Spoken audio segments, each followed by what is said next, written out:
नमस्कार विद्यार्थियों। पाश्चात्य राजनीतिक विचारकों का हम अध्ययन कर रहे थे। पाश्चात्य राजनीतिक विचारकों के अंतर्गत आज हम प्लेटो के बारे में अध्ययन करेंगे। ईसा पूर्व 4वीं शताब्दी के अंतर्गत हम देखें तो सुकरात, प्लेटो और अरस्तु के ऐसी दार्शनिकों की ऐसी त्रिवेणी बही थी कि उन्होंने न सिर्फ यूनानी जगत को बल्कि संपूर्ण पाश्चात्य जगत को प्रभावित किया था। प्लेटो दर्शन के क्षेत्र में एक महत्वपूर्ण विचारक माना जाता है और प्लेटो ने अनेक प्रकार की रचनाएं भी रचित की थी, जैसे रिपब्लिक, स्टेटमेंट, लॉज, मीनो, लेडो, एपोलॉजी, जॉर्जियस, क्रीटो। ये विभिन्न प्रकार की रचनाएं हम कह सकते हैं। कुछ रचनाओं के ऊपर उनके गुरु सुकरात का प्रभाव पड़ता है और कुछ रचनाएं उन्होंने स्वयं अपने सिद्धांतों के अनुरूप, जैसे रिपब्लिक है, लिखी है। और अपने चिंतन के अंतिम वर्षों में, अपने जीवन के अंतिम वर्षों में जो चिंतन का एक परिपक्व रूप उनके चिंतन में दिखाई देता है, लॉज जो उनकी रचना है उसका स्पष्ट उदाहरण कहा जा सकता है। प्लेटो एक महत्वपूर्ण दार्शनिक था और न सिर्फ दार्शनिक जगत पर बल्कि राजनीतिक, सामाजिक जगत पर भी उनका महत्वपूर्ण प्रभाव देखा जा सकता है। प्लेटो के बारे में कुछ विद्वान जैसे इमर्सन ये कहते हैं, प्लेटो ही दर्शन है और दर्शन ही प्लेटो है। इस तरह की कोटेशन आपके कंपटीशन एग्जाम में पूछी जाती है, इसलिए इसको ध्यान से सुनने की, ध्यान से समझने की और दिमाग में रखने की आवश्यकता है। एक और विद्वान है जैसे कैटलिन, वो प्लेटो को दर्शन का पोप मानते हैं। अब ये भी क्वेश्चन पूछा जा सकता है कि दर्शन का पोप किसे मानते हैं कैटलिन, तो वो प्लेटो है। दर्शन के क्षेत्र में यदि हम देखें तो इसका महत्वपूर्ण जो सिद्धांत है या प्रभाव पड़ा है न्याय के क्षेत्र में, हम कह सकते हैं प्लेटो का आज हम न्याय सिद्धांत क्या है उसके बारे में हम अध्ययन करेंगे। प्लेटो ने जो अपना न्याय सिद्धांत है वो उस समय के जो न्याय सिद्धांत है उसका खंडन करते हुए कि इसमें क्या कमियां हैं वो बताते हुए अपने न्याय सिद्धांत का उन्होंने प्रतिपादन किया है। तो उस समय के कौन से प्रमुख न्याय सिद्धांत प्रचलित थे वो हम देखेंगे और उसके बारे में भी कई कंपटीशन एग्जाम में पूछा जाता है। जैसे प्लेटो का जो न्याय सिद्धांत है उसका सेबाइन ये कहते हैं कि रिपब्लिक में राज्य के सिद्धांत की परिकाष्ठा, पराकाष्ठा न्याय संबंधी सिद्धांत में है। न्याय वह सूत्र है जो कि राज्य को बांधे रखता है। इस प्रकार का भी क्वेश्चन पूछा जा सकता है कि ये कोटेशन किसकी है। तो ये सेबाइन की है कि प्लेटो की जो रिपब्लिक है वो राज्य के अंतर्गत न्याय संबंधी सिद्धांत की इसमें पराकाष्ठा देखी जा सकती है। इसी प्रकार गैटल एक विद्वान है, वो ये कहते हैं कि न्याय की धारणा प्लेटो के राज्य दर्शन की पराकाष्ठा है। प्लेटो की न्याय संबंधी जो अवधारणा है उससे पहले हमें ये समझने की आवश्यकता है कि प्लेटो का न्याय से क्या तात्पर्य है। वर्तमान समय के न्याय और प्लेटो की न्याय संबंधी जो अवधारणा है उसमें दोनों में बहुत बड़ा अंतर है। वर्तमान समय का जो न्याय है वो कानून से संबंधित है। कोई अपराधी अपराध करता है तो उसको सजा दे दी जाए, यही न्याय है। लेकिन प्लेटो अपने न्याय सिद्धांत के अंतर्गत इससे थोड़ा बढ़कर क्या, बहुत व्यापक अर्थ में न्याय का अर्थ ग्रहण करता है। जैसे प्लेटो के अंतर्गत जो यूनानी शब्द है देखियोसिन, वो उससे न्याय का अभिप्राय मानता है। देखियोसिन का तात्पर्य होता है सदाचरण, यानी कि एक व्यक्ति का अपने जीवन में सदाचार पूर्वक जो जीवन व्यतीत करता है, या अपन इसे कह सकते हैं कि जो नैतिकता पूर्वक जो जीवन व्यतीत करता है वो न्याय है। इसके अलावा प्लेटो ये कहता है नैतिक जीवन व्यतीत करने के साथ ही दूसरों के साथ सदाचार पूर्वक, सद्गुण पूर्वक जीवन व्यतीत करने के साथ ही प्लेटो न्याय का जो तात्पर्य मानता है वो अपने कर्तव्य के संपादन में मानता है। प्लेटो ये मानता है कि समाज के अंतर्गत प्रत्येक व्यक्ति के अपने कर्तव्य है और उन कर्तव्यों का पालन करना, संपादन करना ही न्याय है। तो इस प्रकार प्लेटो का जो न्याय का अर्थ है वो संकुचित अर्थ में, कानूनी अर्थ में नहीं है, बल्कि उनका न्याय का अर्थ एक व्यापक अर्थ में वो ग्रहण करते हैं। तो प्लेटो का हम न्याय सिद्धांत पढ़ेंगे। उससे पहले प्लेटो ने जो उस समय के जो न्याय सिद्धांत थे उसका उन्होंने जो खंडन किया है उसके बारे में हम अध्ययन करेंगे। उस समय प्रमुख रूप से 3 प्रकार के सिद्धांत थे। इससे संबंधित क्वेश्चन भी पूछा जाता है। पहला सिद्धांत है परंपरावादी सिद्धांत। परंपरावादी जो सिद्धांत है वो सेफालस और उनका पुत्र जो पॉलीमार्क्स था उसके अनुसार व्यक्त किए गए हैं। परंपरावादी न्याय सिद्धांत सेफालस और पॉलीमार्क्स, ऐसे याद हम कर सकते हैं। सेफालस ने ये कहा है, सेफालस परंपरावादी न्याय सिद्धांत सेफालस, और उन्होंने क्या कहा है, सत्य बोलना और अपना ऋण चुका देना, यही न्याय है। उनका जो पुत्र है वो ये कहते हैं कि प्रत्येक मनुष्य का भला करना न्याय है। प्रत्येक मनुष्य जिसके लिए वो उत्तरदायी है उसको वो दे देना, यही न्याय है। जिसके लिए जो व्यक्ति जैसा उत्तरदायी है उसको वो दे देना, यही न्याय है। तो पॉलीमार्क्स और सेफालस ये कहते हैं, इसके अंतर्गत जो इसका सिद्धांत निकल कर आता है वो ये निकल कर आता है कि अच्छे के साथ अच्छा व्यवहार और बुरे के साथ बुरा व्यवहार, ये न्याय है सेफालस और पॉलीमार्क्स के अनुसार। दूसरा इसके अंतर्गत ये है कि मित्रों के साथ मित्रतापूर्ण व्यवहार और शत्रुओं के साथ शत्रुतापूर्ण व्यवहार, ये न्याय है। प्लेटो इसका खंडन करता है। प्लेटो ये कहता है कि न्याय जो है वो सबका भला करने वाली वस्तु है। न्याय को हम कला और कलाकार के संदर्भ में देख सकते हैं। जैसे कलाकार जो है वो अपनी जो उसकी कला है वो उसकी विषय वस्तु है। तो कलाकार का प्रमुख उद्देश्य ये होता है कि वो अपनी विषय वस्तु की त्रुटियों को दूर करे।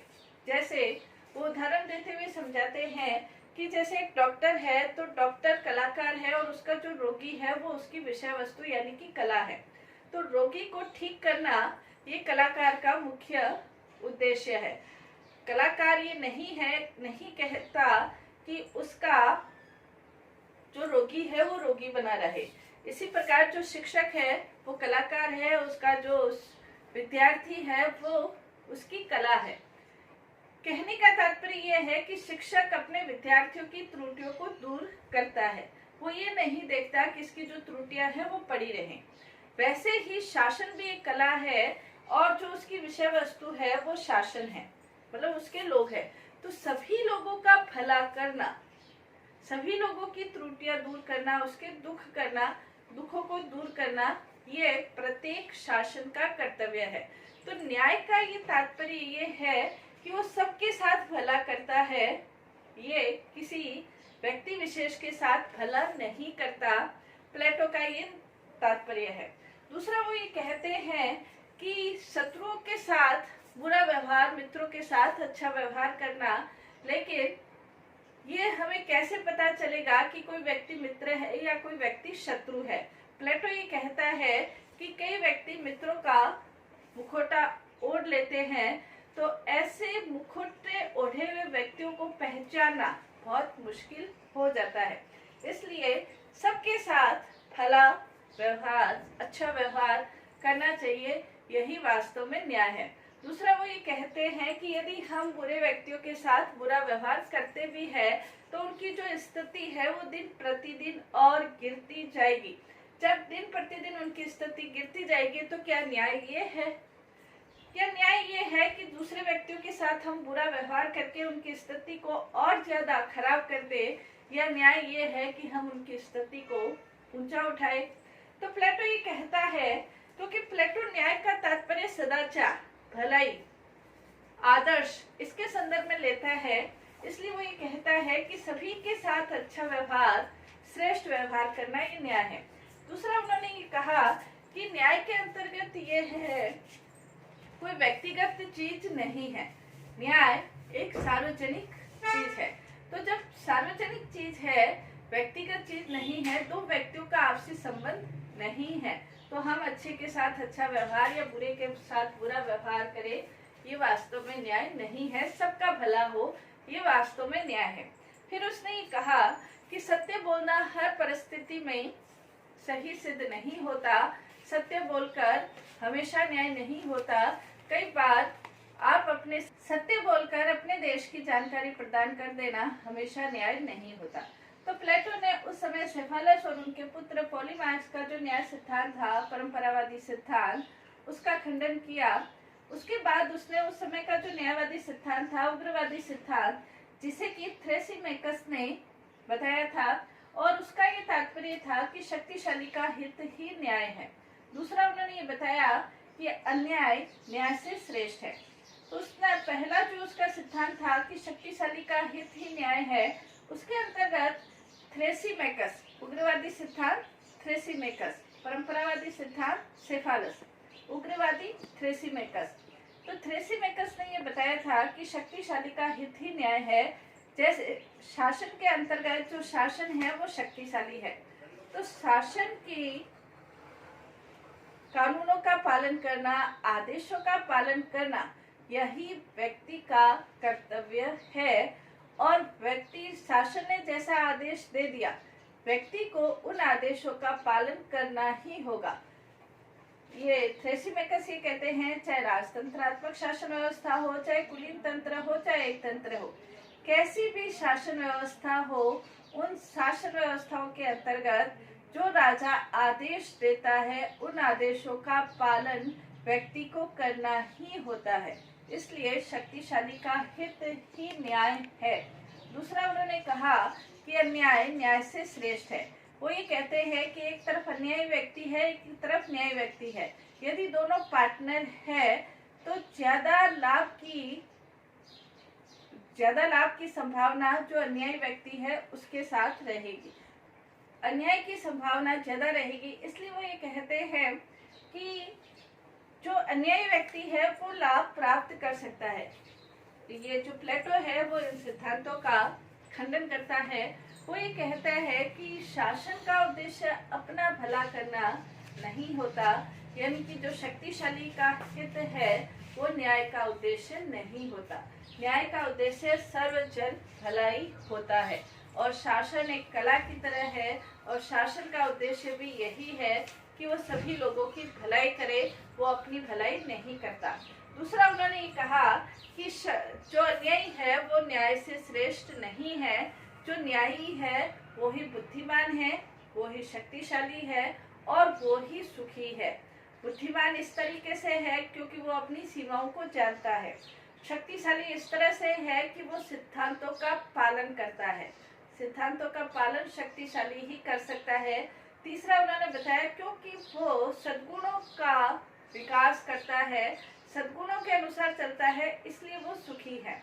उसको उन्होंने इस तरह से समझाया है कि प्रत्येक चीज का अपना एक गुण है। जैसे आग का गुण जलना है, पानी का गुण शीतलता है, वैसे आत्मा का गुण सद्गुण है। यदि आत्मा अपने सद्गुणों से विपरीत दिशा में जाए तो आत्मा कभी सुखी नहीं रह सकती, व्यक्ति कभी सुखी नहीं रह सकता। इसलिए ये कहना कि अन्याय न्याय से श्रेष्ठ है नहीं है, क्योंकि न्यायी व्यक्ति ही सुखी रह सकता है क्योंकि वो सद्गुणों का पालन करता है। तीसरा उन्होंने जिस सिद्धांत का खंडन किया वो ये कहते हैं कि यथार्थवादी जो सिद्धांत है वो ग्लूकोन ने बताया है। यथार्थवादी सिद्धांत न्याय को एक रूढ़िजन्य और कृत्रिम वस्तु मानते हैं। दूसरा उन्होंने न्याय को भय का शिशु माना है।